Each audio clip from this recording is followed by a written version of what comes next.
오늘 하나님 말씀은 요한일서 1장 1절과 요한복음 10장 10절이 되겠습니다. 제가 읽겠습니다. 요한일서 태초부터 있는 생명의 말씀에 관하여는 우리가 들은 바요, 눈으로 본 바요, 자세히 보고 우리 손으로 만진 바라. 그 다음에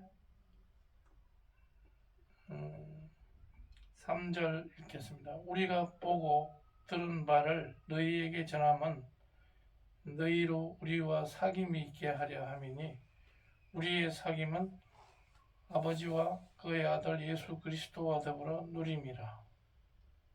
우리가 이것을 쓰면 우리의 기쁨이 충만하게 하려 함이라. 그 다음에 요한복음 10장 10절에서 11절. 도적이 오는 것은 도적질하고 죽이고 멸망시키려는 것뿐이요 내가 온 것은 양으로 생명을 얻게 하고 더 풍성히 얻게 하려는 것이라. 나는 선한 목자라. 선한 목자는 양들을 위하여 목숨을 버린다. 아멘.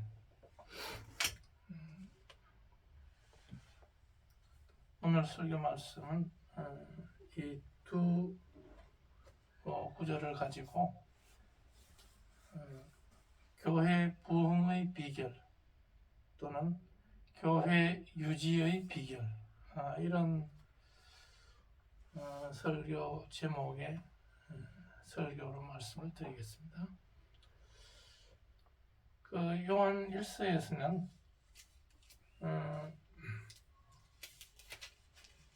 그 사도 요한이 태초부터 있는 생명의 말씀에 대해서 먼저 말하고 있습니다. 그러면서 우리에게 그 사귐이 있게 하려 함이라, 이런 말씀이 또 나옵니다. 우리가 그 3절에 보면 너희로 우리와 사귐이 있게 하려 합니다. 그 다음에 이렇게 요한일서에서는 이렇게 사도 요한은 이런 것들을 강조하고 있습니다. 그러면 우리가 그 예수님의 지상 명령을 통해서 교회를 그 베드로의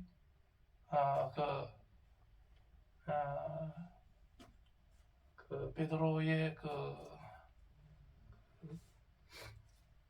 자기의 어떤 신앙 고백 위에 교회를 세울 것이다, 세우라, 이렇게 예수님이 명령하심으로 인해서 예수님이 다시 올 때까지 우리는 교회를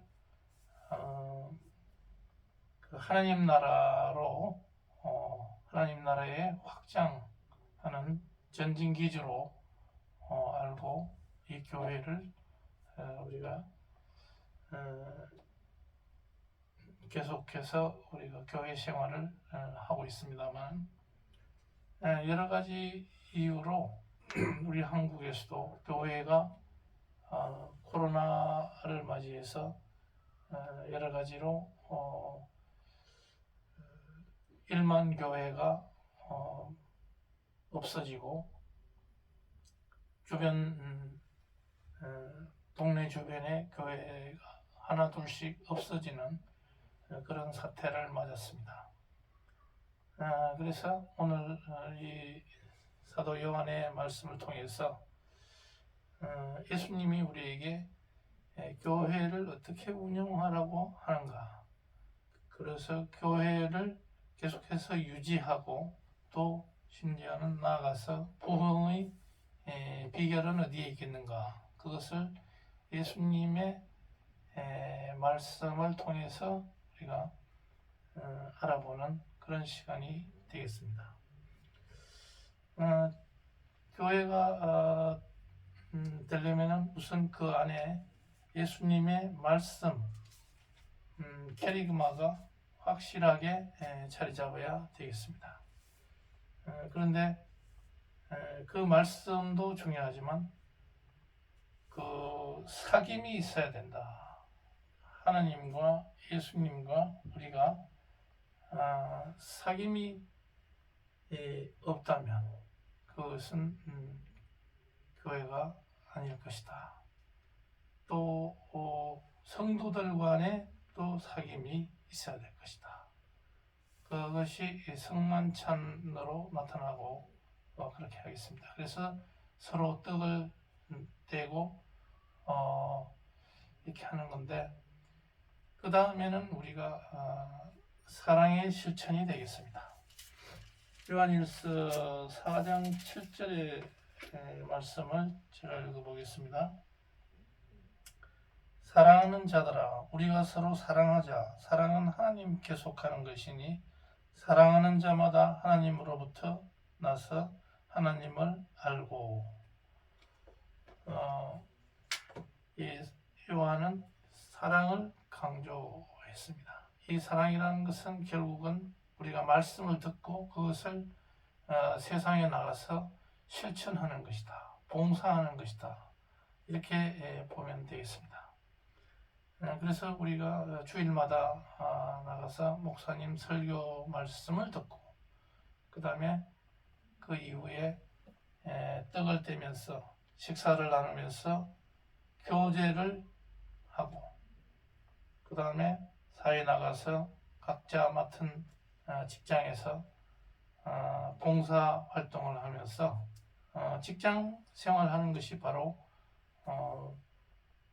사랑의 실천, 봉사라고 할 수도 있겠습니다. 그리고 여러 가지 가난한 사람들을 돕는 이런 것도 봉사가 되겠습니다. 그렇게 해서 우리가 하나님 나라의 확장을 도모하는 것이 되겠습니다. 지금 그 코로나 이후에 우리가 많은 교회가 무너졌지만은 살아남는 교회는 대체로 어떤 교회냐? 한 5, 6명이 꾸준히 모이는 그런 교회가 살아남고 있고, 또 한 13명에서 14명 이런 교회가 건강하게 살아남고 있습니다. 이런 교회의 특징을 보면 대체로 가족들, 친척들 또는 가족 친지가 또 그 학연이라든지 이런 걸로 서로 자기 주변의 친한 사람들과 그 인연을 맺어서 교회 활동을 하고 있는 것입니다. 또 장모님과 또 교회 사역자들, 그리고 그 밑에 자녀들과 몇 가정들이 이렇게 자녀들과 함께 나와서 예배를 드리고 하는 것이 오늘날 이 열악한 상황에서도 교회를 이어가고 있는 이런 아름다운 모습을 보이고 있습니다. 그렇게 보면 이 작은 교회가 참으로 아름답다 하는 것을 저는 느끼고 있습니다.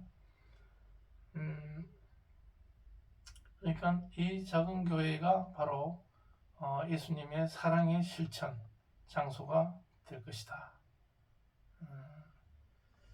그 하나님이 우리를 사랑하셨기 때문에 우리도 서로 사랑하자 하는 것이 되겠습니다. 우리가 이제 일생을 살아가면서 그 죽음을 임박해서 각자 말씀하는 분들의 그 내용을 보면 이렇습니다. 이의령 문화부 장관은 돌아가실 때 나에게는 정말 내가 성공하려고 열심히 살았지만 나에게는 정말 친구가 하나 없었다. 정말 마음을 터놓고 도란도란 얘기할 친구가 없었다. 이런 얘기를 하고 그것이 못내 아쉬웠다. 그 다음에 조용필 가수는 친구가 없다는 것이 가장 지금도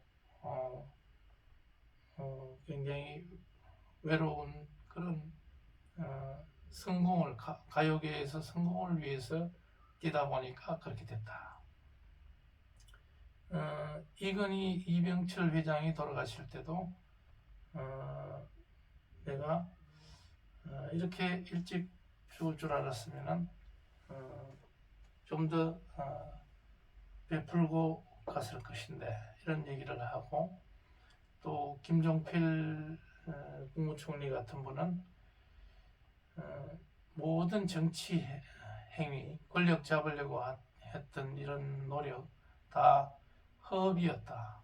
그러니까 헛된 일이었다. 이렇게 이야기를 하고 세상을 떠났습니다.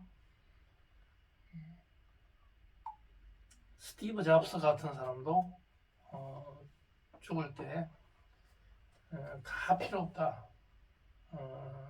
남는 것은 사랑의 기억뿐이다. 이렇게 이야기를 했다고 합니다. 그런 우리에게 정말 남는 것은 사랑의 기억이다. 그 사랑의 기억이 바로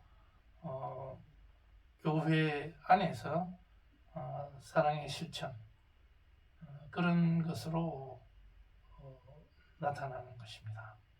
그 사랑은 훈련을 해야 되고 연습을 해야 되는 그런 성질이지 우리에게 그저 주어지는 것은 아니다. 그리고 그 사랑은 우리가 무조건 받으려고 해서도 안 되고, 그것은 예수님이 가르쳐 주는 것처럼 베풀려고 하는 것, 먼저 베풀어라, 주는 데 있다. 이렇게 우리는 성경 말씀을 통해서 알 수가 있겠습니다. 예수 그리스도를 머리로 하고 있는 우리 교회에서는 예수님의 이러한 가르침을 따르지 않으면 그 의미가 없겠습니다. 그리고 사랑이라는 것은 상대방을 이해하는 데 있다. 이렇게 말할 수가 있겠고, 그래서 한마디로 말하면 생명의 말씀 안에서 우리가 떡을 나누고 사랑을 실천하는 그러한 교인들이 되자. 이렇게 결론적으로 말할 수가 있겠습니다. 그렇다면 우리가 교회 내에서 어떻게 하는 것이 좋을 것인가? 어떤 아무런 두서없이 말씀을 이어가자면, 어떤 목사 개인의 어떤 지식보다도 그 사람의 인격, 그 다음에 경험, 이런 것들이 참 중요할 것이다. 또 사람들과의 그런 만남, 그런 걸 통해서 예수님의 사랑을 실천하는 그런 자세가 되어야 되겠다. 그 다음에 이제 지금은 여러 가지로 모든 것이 힘든 시대입니다. 각자 바쁘고 또 성도들 간의 교제, 폭넓은 교제, 이런 것들이 힘들기 때문에 그것이 잘 안 된다 하면은 가족들만이라도 주일날 옹기종기 모여서 가정 예배를 드린다든지, 또 이 가족도 나는 없다. 그렇게 하면은 목사들끼리 연합을 해서 교회를 꾸려가는 것도 하나의 방법이 되겠습니다. 그러면서 그 구체적으로 어떻게 해야 될 것인가, 그 사랑의 실천은 어떻게 해야 될 것인가. 요한복음 10장 10절에서 11절, 내가 온 것은 그 생명을 얻게 하고 더 풍성하게 얻게 하려 예수님이 오셨다, 이렇게 말씀하시고, 나는 선한 목자다. 선한 목자는 양들을 위해서 목숨을 바친다.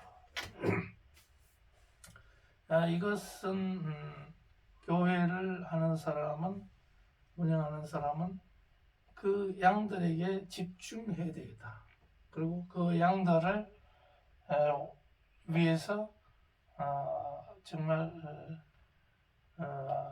모든 것을 바칠 마음의 준비가 되어 있어야 된다. 그 사람의 양들의 어떤 그 사회적 활동, 또 사회적 행복까지도 어느 정도 챙겨주는 그런 목자가 필요하다, 돼야 된다, 이런 말씀을 할 수가 있습니다. 그런데 제가 목회를 할 때 어떤 사람이 아파서 병원에 누워 있는데 와달라고 했을 때, 제가 저 사람이 진정한 나의 양인가, 그런 것만 따지고 가지 않았던 그런 것들을 기억해 볼 때 내 스스로 많이 부족하다 하는 것을 느끼고 있습니다. 그리고 어떤 그 성경만 공부하는데 몰두한다든지, 그리고 다른 사람을 만나기를 싫어하고 칼발의 어떤 그런 생활 양식, 그렇게 해서는 목사로서 자격이 없다. 적어도 마당발로서 많은 사람을 만나려고 하는 이런 사람의 자세는 가져야 되겠다. 제가 알기로는 그런 임광영 목사님 같은 분은 하루에 사람을 100명 이상 만난다, 그런 말을 하면서 폭넓게 사람들을 만나고 하는 것, 그것은 참 목사로서 좋은 자세라고 봅니다. 그러면서 그러니까 요한복음 10장 10절 11절에서는 예수님은 양의 문이다, 선한 목자는 이렇게 해야 된다, 이렇게 우리에게 분명하게 제시하면서 목사가 되려면 이렇게 해야 된다. 그렇게 해도 이 교회가 그 유지가 들통날통입니다. 그만큼 오늘날 교회를 운영하기가 쉽지 않고, 또 교회에 몇 사람이 모여 있더라도 신천지 소속 교인들이 교묘히 몰래 숨어 들어와서 기존 교회를 파괴하고 그러기 때문에 교회 우편함에 손편지 같은 것을 넣어두기도 하고, 이렇게 교회를 파괴하는 세력들이 있기 때문에 요즘은 교회를 아예 완전 개방을 하지 않고 그냥 예배를 드릴 때 문을 그 번호키를 걸어놓고 예배를 드리는 그런 교회도 있습니다. 그 최근에는 그 AI GPT가 유행해가지고 그 그 챗봇 챗 GPT에 제가 한번 그 교회를 부흥시키려면 어떻게 해야 되냐 이렇게 한번 물어보니까 그 AI 로봇이 뭐라고 얘기하냐면 한쪽에서는 이런 답이 나왔습니다. 흥미있는 사회적 모습을 보여주라. 언제나 이 동시대 사람들의 문화의 그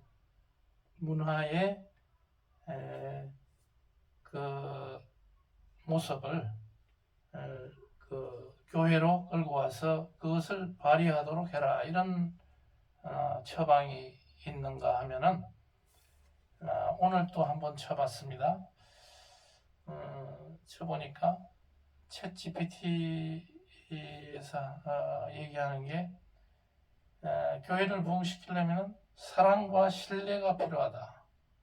그 사랑과 신뢰로 더 나은 미래를 만들어 가야 된다. 이런 처방을 주면서 그 사랑을 하려면 그러면 그 사랑은 다른 사람을 존중하고 사랑하는 데 있다. 그리고 신뢰는 뭐냐면 각자의 역할을 수행하게 하고 서로 지지하고 돕는 데 있다. 이런 그 로봇 GPT가 알려주는 것을 봤습니다. 그만큼 이런 기계도 이렇게 알려주는데 우리가 그것은 정말 타당한 이야기다 이렇게 생각이 듭니다. 그런데 그 교회를 보면은 말씀이 어떤 교회는 보면은 말씀이 장로교회 같은 경우에는 말씀이 참 좋습니다. 말씀을 정확하게 풀이하려고 하는 반면에 정말 그 따뜻한 인간미라든지 어떤 사랑이 부족한 경우가 많습니다.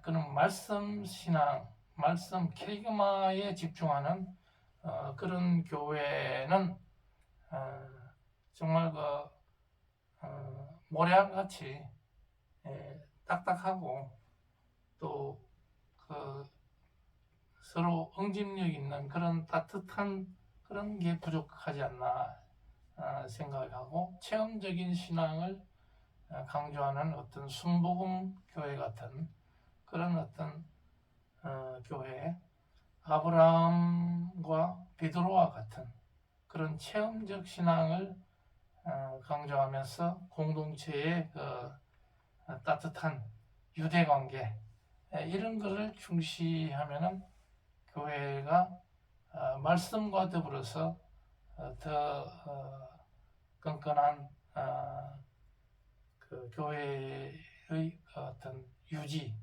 부흥이 되지 않겠나 이런 생각을 하게 됩니다. 그래서 주일날 교회에 멀리서 아주 몇 시간 걸려서 오는 사람도 교회에 예배만 드리고 식사도 안 하고 그냥 가버린다면은 그러한 교회는 응집력이 없을 것이다. 그 식사는 물론이고 그 이후에 상당히 많은 말씀과 교제, 성경 공부 이런 것을 통해서 주일을 거의 교회 안에서 보낼 수 있는 그런 어떤 따뜻한 인간미 넘치는 그런 교회라면은 오늘날 같이 이 메마른 시대에도 교회가 부흥 발전할 수 있을 것이다 이렇게 생각하는 겁니다.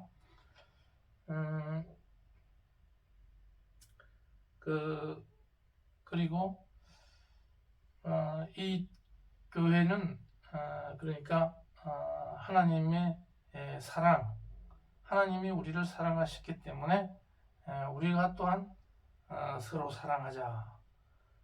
이 사랑 훈련소인 바로 이 교회가 이 사랑의 실천에 앞장선다면 바로 그 우리 모두의 행복 지수가 올라갈 것이다. 그래서 우리는 더 교회 나감으로 인해서 더 행복하고 하루하루가 더 즐겁고 유쾌하고 그런 생활을 할 수 있을 것이다. 교회에 우리가 어쩌다 한번 빠지면 교회가 어떻게 굴러가고 있는지 굉장히 궁금하고 또 그 목사의 설교 내용이 어떤 것이었는가 굉장히 궁금한 그런 정도가 되어야 될 것입니다. 그렇게 했을 때 우리는 하루 이 세상에 이런 그 온갖 고통스러운 일에서 잠시나마 해방될 수 있는 이런 행복 지수를 올리는 것들이 교회에서 일어날 수 있어야 되는데 바로 교회에서 우리가 강조하는 가치, 하나님의 말씀, 예수님의 말씀 그 가운데 이 행복 지수를 올려주는 이런 것들이 그대로 녹아 있습니다. 행복 지수를 올리는 것에는 이런 것들이 있다고 합니다. 가치관이 철학이 있느냐, 긍정적 사고가 있느냐, 또 의미 있는 어떤 목표를 가지고 있는가, 인간관계가 원만한가, 적극적으로 우리가 매사를 임하는 자세가 있는가, 우리가 살아가는데 어떤 자아실현 욕구가 있는가, 그 다음에 자기 절제하는 능력이 있는가, 그리고 타인의 행복과 복지에 관심이 있는가, 이런 것들이 대체로 보면 교회에서 우리가 강조하고 있는 그런 덕목이기 때문에 이 절제, 갈라디아서 5장 22절 뭐 이런 것들 다 교회에서 우리가 강조하는 그런 덕목입니다. 그렇기 때문에 교회에서 이런 서로 사랑하고 말씀과 사랑 가운데서 우리가 행복 지수가 올라갈 수 있다 하는 것이고, 그렇다면 실천적으로 이런 오늘날 이런 교회의 척박한 이런 토양하에서 교회를 어떻게 일구어 나가야 될 것인가 했을 때 첫째로는 교회가 임대료 부담이 적은 이런 소규모 조그마한 교회가 성공한다 하는 것이고, 너무 욕심 많게 큰 교회를 차려서 또 그 안에 그 여러 가지 그 음악적인 요소를 도입해 가지고 이 프로 그 음악인들을 데려와서 유급으로 이 찬양대를 세운다면 그것은 굉장히 오래 갈 수 없는 그런 목회다. 그 다음에 교회에 나올수록 짐을 지우는 그러한 교회는 시대에 맞지 않다. 뭐 물질적이든 금전적이든 정신적인 그런 짐을 지우지 않아야 된다. 그 다음에 교제에 힘쓰는 그런 교회는 부흥하는 경향이 있다. 그건 아까도 말씀드렸듯이 한 주간에 막혔던 담을 모두 허물고 돌아가는 교회, 떡을 떼고 적어도 커피를 나누는 서로 걱정해주는 가족 같은 교회가 성공한다고 하는 것입니다.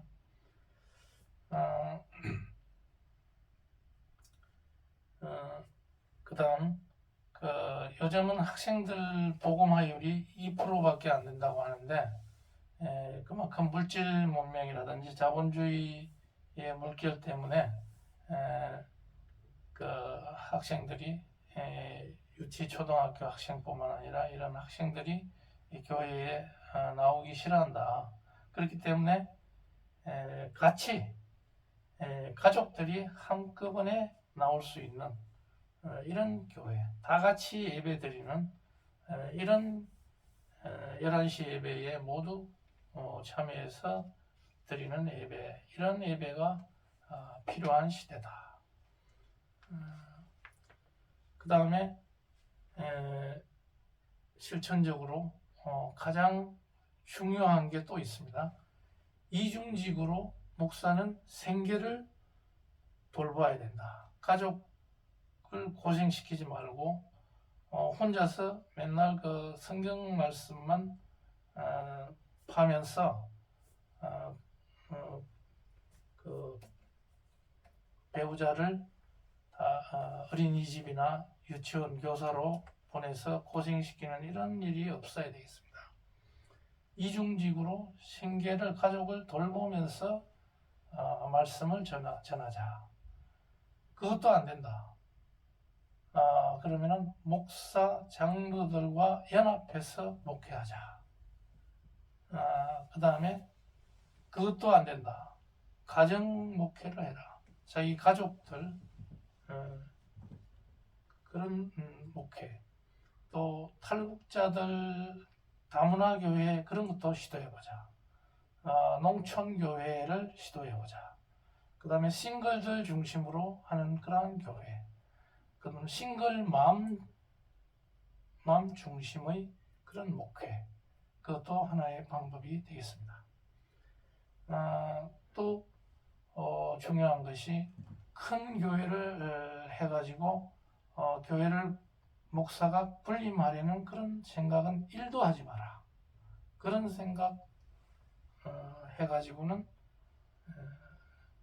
천국에 갈 수가 없겠습니다.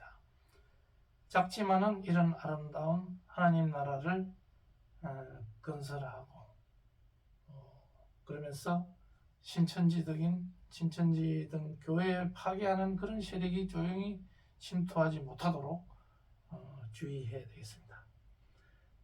그 다음에 설교에만 목사가 올인하지 말 것. 사랑의 실천에 오히려 올인하고 교제와 봉사, 나눔에 더 많이 신경 써야 될 것이다.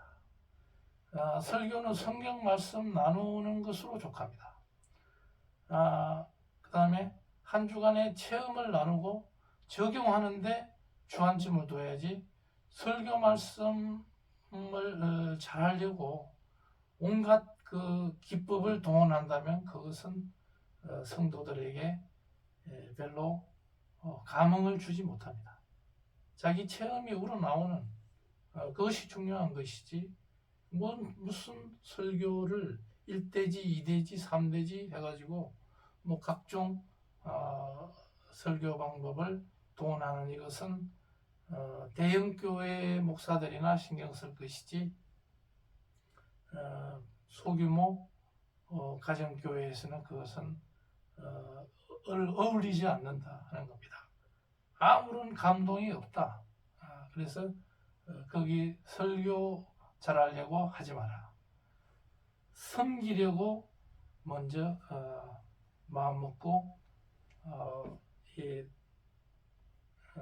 섬기는 자세, 예수님의 가르침을 배워라 하는 것이죠. 그리고 교인들에게 재정적 부담을 지우지 마라. 호주머니 털어가지고 교인들 호주머니 털어서 교회 세우려고 크게 세우려고 하는 이런 생각 1도 하지 마라. 그런 장사 속의 목사, 그런 목사는 이 시대에는 퇴출되어야 될 것이다. 그래서 오늘 설교 말씀 여기서 마치면서 우리가 오늘날 이같이 흩어지는 이런 척박한 한국 땅에서도 이런 몇 안 되지만 이렇게 서로 모여서 서로 마음과 뜻을 나누고 하는 이 하나님의 사랑의 가르침, 예수님의 사랑의 가르침을 나누는 이런 교회가 될 수 있도록 다 같이 기도하시겠습니다.